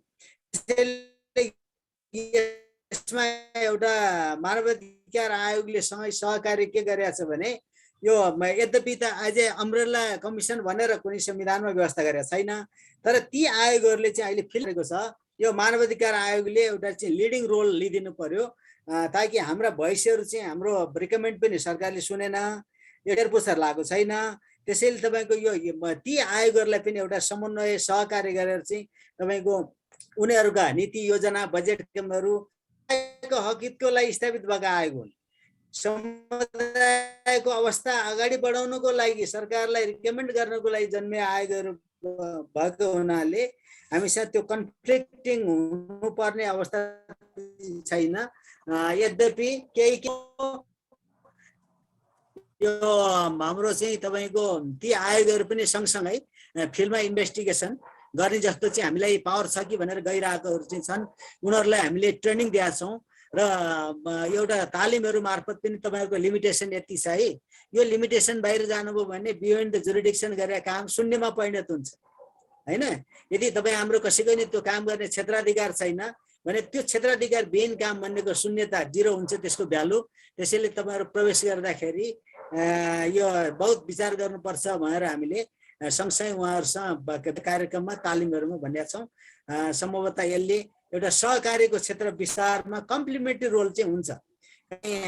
मानवाधिकार आयोगले पनि एउटा विषयगत आयोग पनि सँगसँगै लिएर जाँदाखेरि उहाँहरूको तपाईँको एउटा रेस्पेक्ट र त्यो विषयलाई रियलाइजेसन पनि गर्नुहुन्छ। मानवाधिकार आयोगले यसरी इन्डिपेन्डेन्टली काम गर्छ भन्ने अवस्थाहरू उहाँले फिल्डबाट पनि देख्नु भएको छ। धेरै अवस्थाहरूमा हामीले सहकार्यमा काम गरेका छौँ। अब चुनौती हजुरले भन्नुभएको जुन ऐन नियम कार्यविधि नबन्ने, हामीले ऐन संविधानमा मौलिक हकमा चाहिँ धेरै कुरा राख्यौँ। हाम्रो बडा रमाइलो पक्ष के छ भने तपाईँ संविधान यदि हेऱ्यौँ भने हामीले यो सबै नेपाली नागरिकले आज बिहान मलाई उठेर यो अम्बा खान मन लाग्यो, आँप खान मन लाग्यो अथवा बनाना केरा खान मन लाग्यो भने मैले ट्याक्क अगाडि गएर एकै झोला पाउने गरेर लेखिदिनु भएको छ संविधान। तर यो हाम्रो चाहिँ यो संविधान भने ड्रिम यो पिपल्सको ड्रिम डकुमेन्ट होइन। यो त तपाईँको कति मेरो क्षमता छ भारी बोक्ने, त्यही क्षमताको आधारमा जुन छ। बडा इन्ट्रेस्टिङ, मैले एउटा इन्टरनेसनल कन्फरेन्समा इन्डिया जाँदाखेरि एउटा मैले भेटेको थिएँ। त्यहाँको इकोनोमिस्टले भन्नुभएको थियो, इकोनोमिस्ट प्लस लिगल एक्सपर्ट, उहाँले जस्तो डाक्टर राजीव मल्होत्रा, यहाँले पनि नाउँ धेरै सुन्नुभयो होला। उहाँले चाहिँ भन्नुहुन्थ्यो यो तपाईँहरूको यो फन्डामेन्टल राइट्स त यति कुरा लेख्नु भएछ, हाम्रो इन्डियाले सपना पनि देखाएको छैन। यो तपाईँहरूको अवस्था धेरै राम्रो, हाम्रो यो के छ भने तपाईँको कुनै पनि पुरा गर्नु नपर्ने है। हामीले यो संविधानमा के अरे यो पोलिटिकल म्यानिफेस्टोमा लेखेको कुरा, घोषणा पत्रमा लेखेको कुरा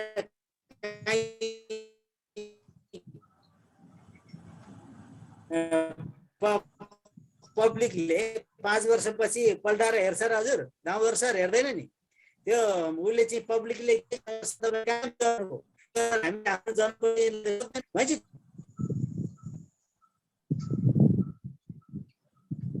आवाज आएन है सर।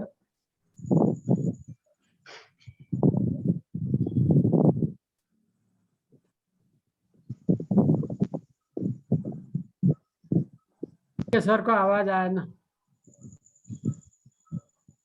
ये सर एकछिन आवाज भइरहेको छ ल, एकचोटि तपाईँको त्यो नेट स्लो भयो, फेरि चाहिँ त्यसमा थप्नु होला।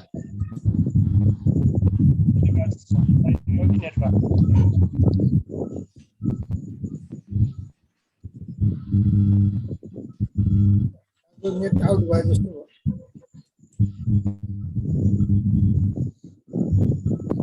एकैछिनको नेट आउट नै भयो जस्तो छ, फेरि कनेक्ट हुनु होला।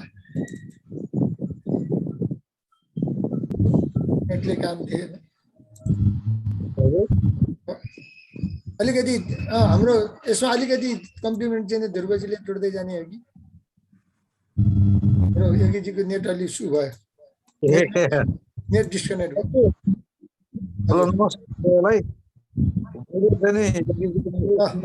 टेलिफोन आयो कि एउटा इन्फर्मेसन सुने उहाँको कुरा भनेको उहाँहरूले चाहिँ 6-7वटा चाहिँ आयो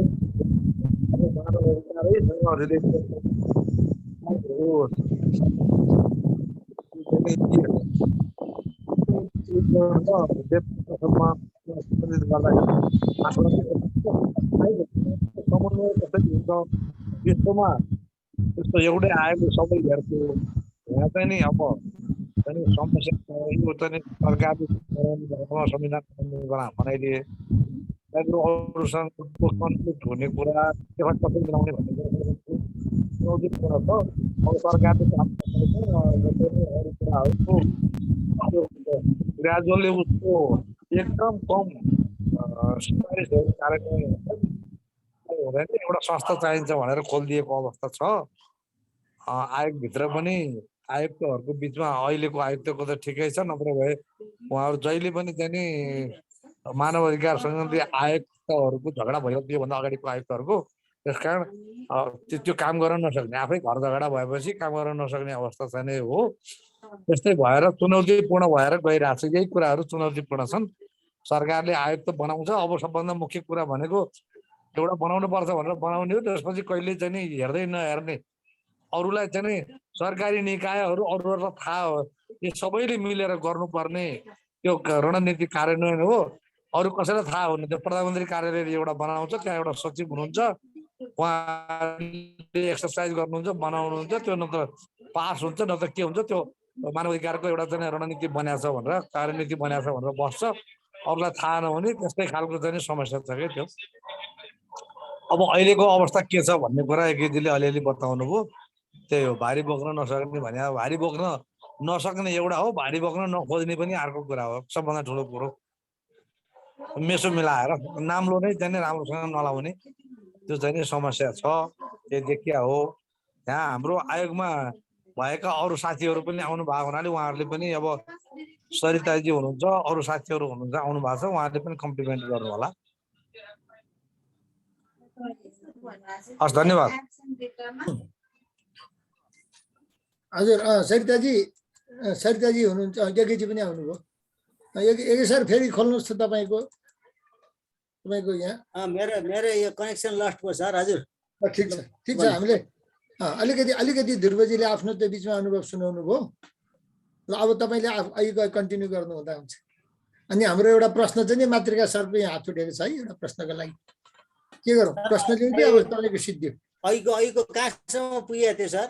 मेरो त्यो ब्रेक भयो के भयो? अलिकति तपाईँको त्यो के भयो भने बल्ल बल्ल एकछिन उ भएको थियो, त्यसपछि डिस्कनेक्ट भयो। हजुर, अब यसो गरौँ त, सरको केही कसको, दिवाकर सरको कसो भन्नुभयो?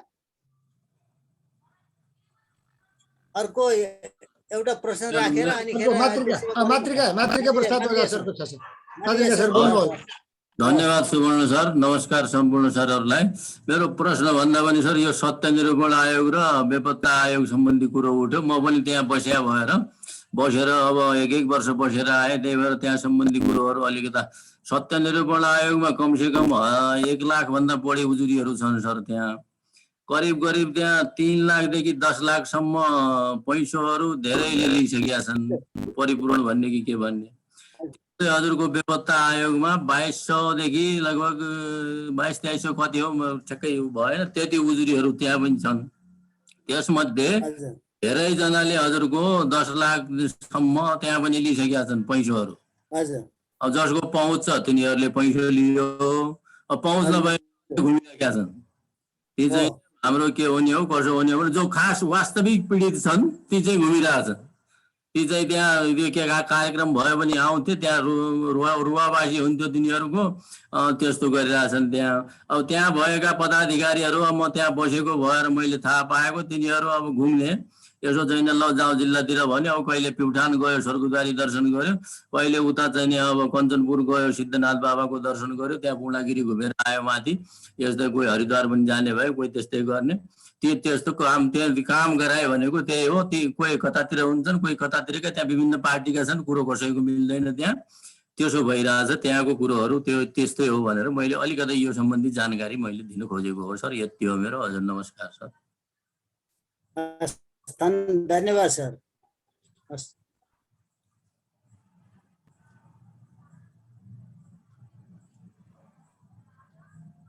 अब सुमन सर उहाँको चाहिँ एउटा जानकारी गराउनु भयो। अब यो केसको बारेमा चाहिँ हाम्रो टिआरसीमा रहेको 63,000 केस भन्ने भनाइ छ र यो बेपत्ता आयोगमा चाहिँ 3,000 को सेरोफेरो, त्यहाँ चाहिँ मान्छे बेपत्ता भएको फर्केर नआएको। हजुर त्यही हो।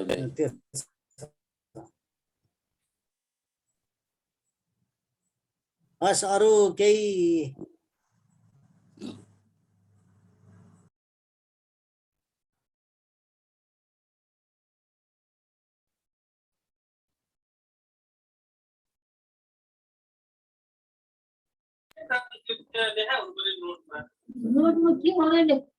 यज्ञजी चाहिँ नि एउटा अहिले अरू आयोगहरूसँगको समन्वयको बारेमा तपाईँले बताउनु भयो कि मैले नसुने हो कि के छ भन्ने सक्नुभयो भने ठिकै छ, नत्र भए एकचोटि त्यो सानो चाहिँ आफ्नो अब्जर्भेसन राख्नुभयो भने हो नि हुन्थ्यो।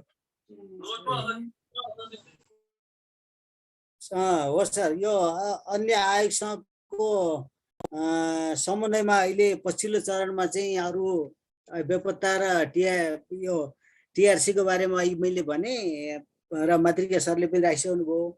अरू आयोग थीमेटिक आयोगहरूको चाहिँ सम्बन्ध उहाँहरूको अलि सबभन्दा चुनौती भनेको चाहिँ गभर्मेन्टको यो बारम्बार चेन्ज गर्ने कर्मचारीहरू र तिनीहरूलाई चाहिँ तपाईँको जो 5 वटा हामी आई भन्छौँ यो मानवाधिकारको अवस्थाहरू हामीहरू पहिलो चाहिँ यो इन्स्ट्रुमेन्ट के छ बडा इम्पोर्टेन्ट कुरा हुन्छ। हामीले सन्धि महासन्धि र संविधानमा मौलिक हकमा चाहिँ धेरै विषयहरू राख्यौँ मानवाधिकारलाई। हामीलाई ती चाहिँ हामीले कसैले अधिकार दाबी गर्ने हतियारहरू भयो। अब त्यसपछि इन्स्टिट्युसन कस्तो छन्, अब इन्स्टिट्युसन भन्दा चाहिँ त्यो इन्स्टिट्युसन चलाउने व्यक्ति अहिले सरले जुन मातृका सरले भन्नुभयो अब 5 जना मेम्बरहरू गरे हुन्छ, 5 तिरको 5 दलको आउँछन्, 5 तिर फर्किया हुन्छ, उनीहरूको कमिटमेन्ट हुँदैन। दोस्रो ती नियुक्ति गर्ने प्रति उनीहरूको जवाफदेहिता को प्रति भन्ने पनि बडा क्वेसनेबल छ। हामी आम नागरिक प्रतिको जवाफदेहिता हो कि त्यो नियुक्तिकर्तासँगको जवाफदेहिता? हाम्रो जुन पोलिटिकल लेभलका कार्यकर्ता भर्ती केन्द्र भए भन्ने चाहिँ एउटा आरोप छ। त्यसको कारणले पनि तपाईँको त्यो अब इन्स्टिट्युसन आफैमा चल्ने होइन, तिनीहरू व्यक्तिहरूले चलाउने हुनाले उसको ड्रिम भिजन दिनुपर्ने व्यक्तिहरू नै त्यो भयो भने त्यसपछि तपाईँको थर्डमा आइसकेपछि यसका यो इन्फ्रास्ट्रक्चरहरू के छ, के स्रोत साधनहरू तपाईँले के गर्नुहुन्छ, तपाईँको भौतिक प्राविधिक यी स्रोत साधनको अवस्थाहरू, बजेट नीति योजना कार्यक्रमले के फोकस गरेको छ, यो बडा महत्त्वपूर्ण हुँदो रहेछ। यो 3टा भइसकेपछि मात्रै अनि हामी यो इम्प्लिमेन्टेसनतिर जान्छौँ।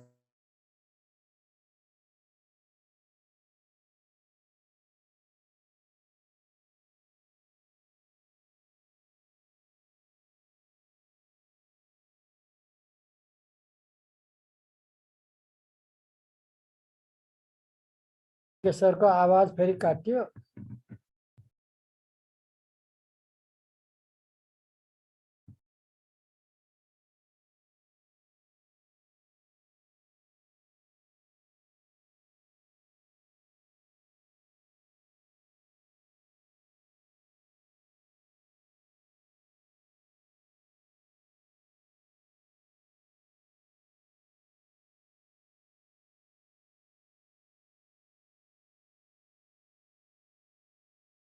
पनि सुवर्ण सर पनि कता जानुभयो अब सबतिर?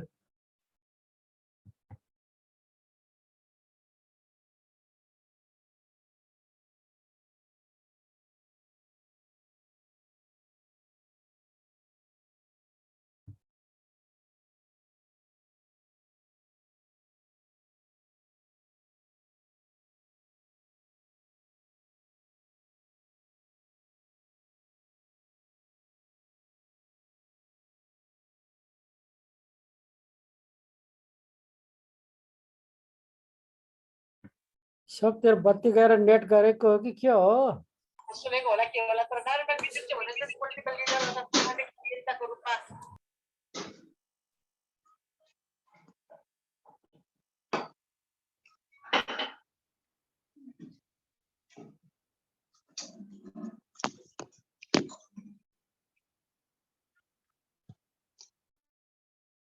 हुनुहुन्छ।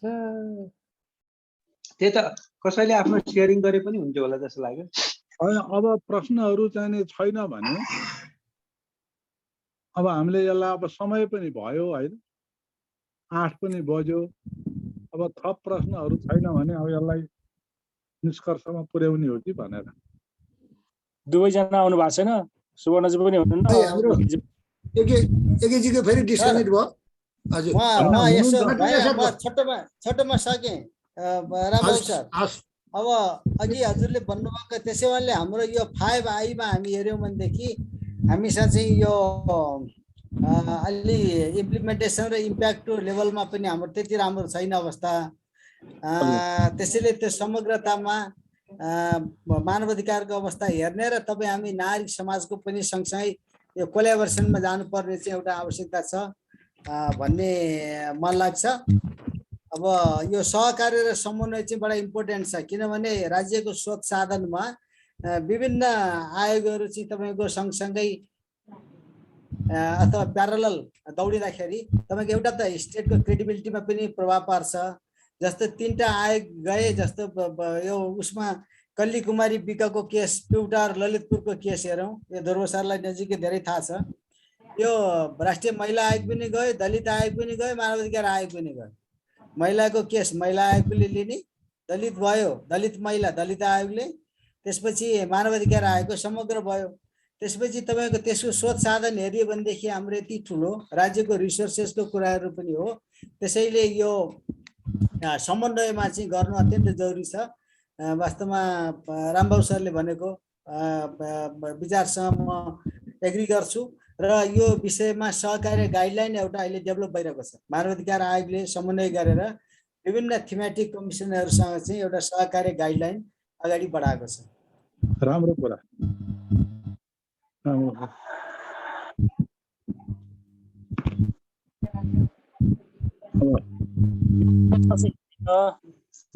एउटा जिज्ञासा मैले खोजेको सर। हजुर हिम्मत सर नमस्कार। मैले यहाँ जिज्ञासा मात्रै राख्न खोजेको। अघि रामबाबु सरले पनि भन्नुभयो, अनि त्यसपछि हाम्रो दामोदर सक्नुभयो, त्यसपछि मैले यहाँ अलिकति राखेको, अनि त्यसपछि अघि हाम्रो यज्ञ सरले पनि बताइसक्नु भएको छ। मानव अधिकारको सन्दर्भलाई हेर्दाखेरि यो चेतना र पूर्वाधार दुईटा विषयमा चाहिँ विभाजन गर्नु पर्ला जस्तो मलाई लाग्यो। र राज्यले पनि त्यो क्षेत्रमा हेर्दाखेरि, अहिलेको परिवेशमा हेर्दाखेरि चेतनाको अवस्थामा चाहिँ शून्य राज्यको दृष्टि पुगेको छ, पूर्वाधारको विषयमा चाहिँ अत्यन्तै अगाडि बढेको छ। र यो चेतना र पूर्वाधारमा जाँदाखेरि चाहिँ, चेतनामा जाँदाखेरि चाहिँ आचार, उसको चाहिँ यो आचार संहिता के अरे बढ्ने भयो र त्यसले चाहिँ आफ्नो दायित्व जिम्मेवारी वहन गर्न भयो। तर यो चेतना नगरिकन पूर्वाधारमा जाँदाखेरि त्यही यतातिर चाहिँ त्यो आचारको ठाउँमा भ्रष्टाचार चाहिँ बढेर जाँदो रहेछ।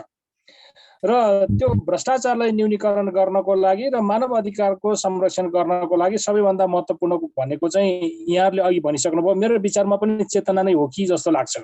तर विडम्बना हामीले चेतनालाई अगाडि बढाउन सोच चाहिँ निर्धारण गर्न सकिरहेको छौँ र छैनौँ, र त्यो नगर्नमा हामीले नेतृत्व पाएनौँ। नेताहरूको चाहिँ फन्दामा पर्दाखेरि सायद त्यो नेताहरू पनि यो भ्रष्टाचारमा मुछिएकै कारणले गर्दाखेरि यो चेतनाको कुरा सफ्टवेयरको पाटोमा चाहिँ नआएर अहिले यो नागरिकहरूमा चाहिँ आचारको त्यो के अरे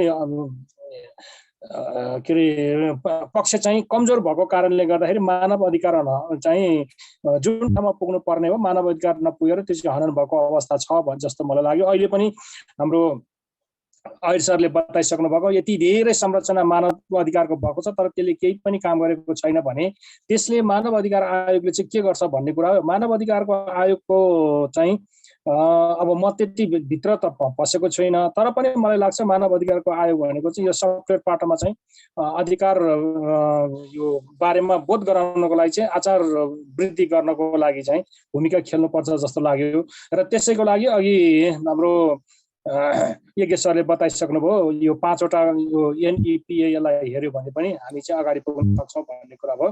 त्यसैको लागि अब हामीले अघि यहाँले पनि भनिसक्नुभयो हामीले एउटा चाहिँ अभियान सुरु गरेको विश्वास अभियान, त्यो विश्वासभित्र पनि त्यो सफ्टवेयरको पाटोलाई आचार उनीहरूको चाहिँ आचार संहिता वृद्धि गर्नको लागि र क्षमता अभिवृद्धि गर्नको लागि मानव अधिकारको एउटा पाटोको रूपमा चाहिँ हामीले पनि के कुरा गरेको छौँ भन्ने कुरा अघि यज्ञ सरले बताइदिनु भयो। हामीलाई धेरै खुसी लाग्यो।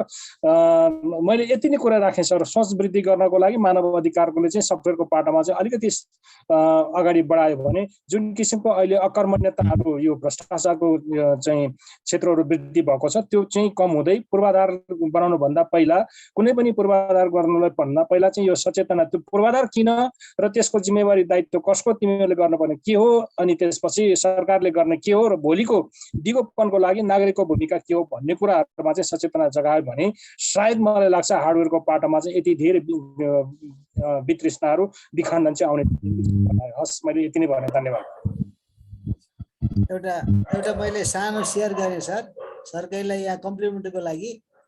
यो सुनसरी जिल्लाको हामी यो नेपाल भारतको सम्बन्धमा नाकाबन्दीको बेलामा त्यो पेट्रोलियम पदार्थको नाकाबन्दीको प्रभावले विकास निर्माणमा के असर परेको छ, त्यसको सोसियो इकोनोमिक कल्चर राइट सबै विषयहरूमा गाँसिने र केही तराईको जिल्लाहरूको हामी एउटा अनुगमनमा थियौँ।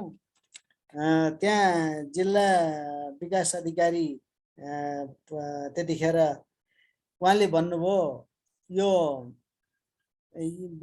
यो त्यही हाइवे र हाइवेको दक्षिण र उत्तरतिरको विकासको सानो उदाहरण पेश गर्नुभयो। 10 लाख यता दियो भने यो उत्तरतिर बरु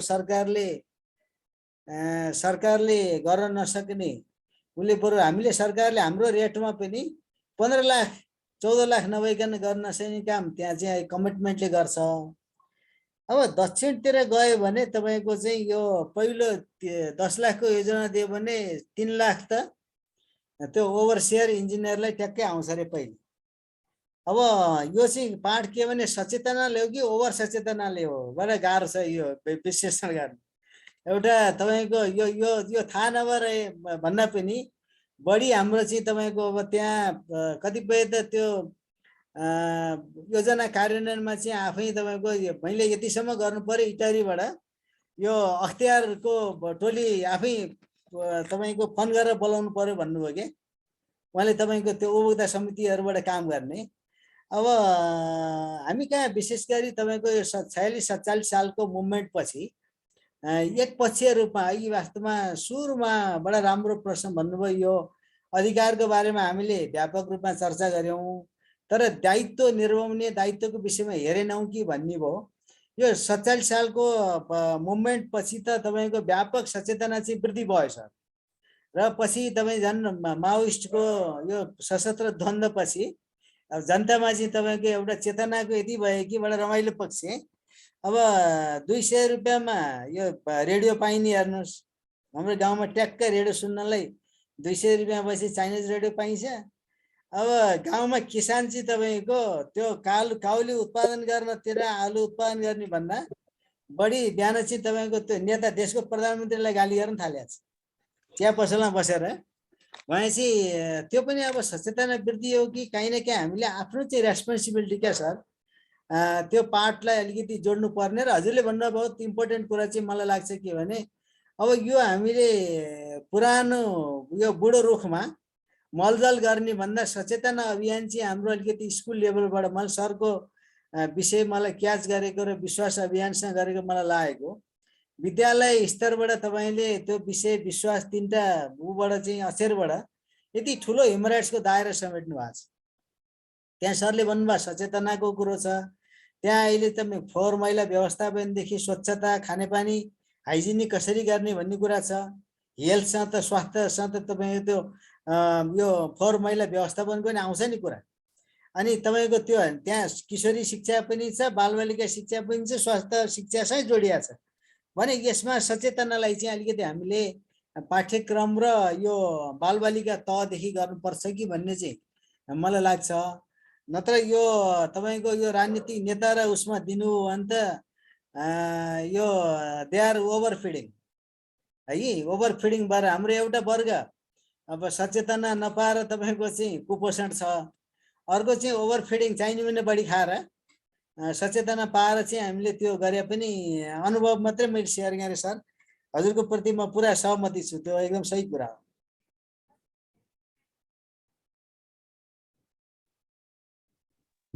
धन्यवाद सर। हजुर अब के गरौँ अरू प्रश्न छैन भने यसलाई आजलाई समाप्त गरौँ कि अब समाप्त गरौँ। हजुर अब सुमन सरले यो पावर यसो यो हाम्रो डकुमेन्ट सेयरिङ गरिदिनु होला। हजुर हजुर मलाई मेलमा हाल्दिनु एकैछिन मलाई मेलमा हाल्दिनु म उहाँहरूको सबैको मेलमा मैले ग्रुप मेलमा हाल्छु।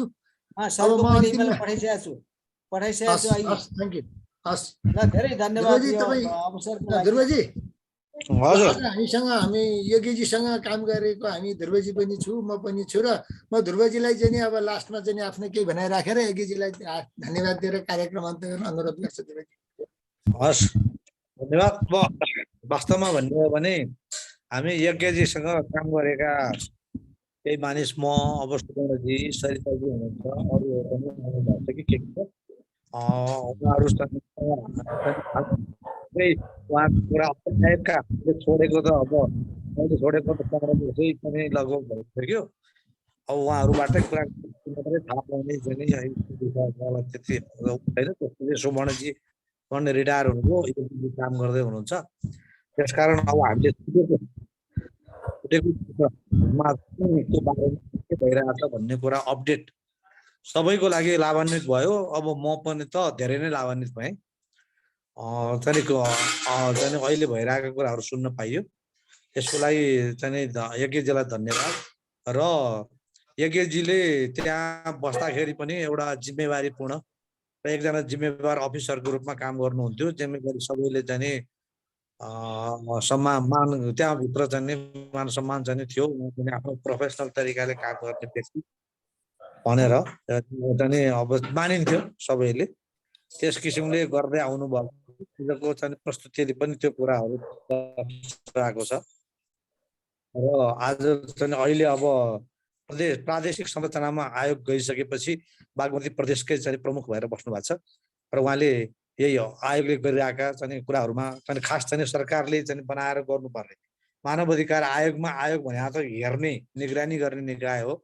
मानव अधिकारको संरक्षण प्रवर्धन गर्ने मुख्य दायित्व भनेको चाहिँ सरकारको हो। सरकारले के गर्छ भन्ने कुराको बारेमै सरकारले बनाएको कार्यनीति रणनीतिहरूको बारेमा के कसो छ भन्ने बारेमा यज्ञजीले आफ्नो कुराहरू राखिदिनु भयो, हामीलाई अवगत गराउनु भयो आफ्नो कमेन्ट सहित अब्जर्भेसन सहित। यसको लागि चाहिँ नि हामी सबैको तर्फबाट यो फोरमको तर्फबाट उहाँलाई धन्यवाद ज्ञापन गर्छु। चाहिँ र आजको कार्यक्रम चाहिँ नि यही सम्पन्न भएको अनि जानकारी गराउन पनि चाहन्छु। हस् धन्यवाद। धेरै धन्यवाद सर।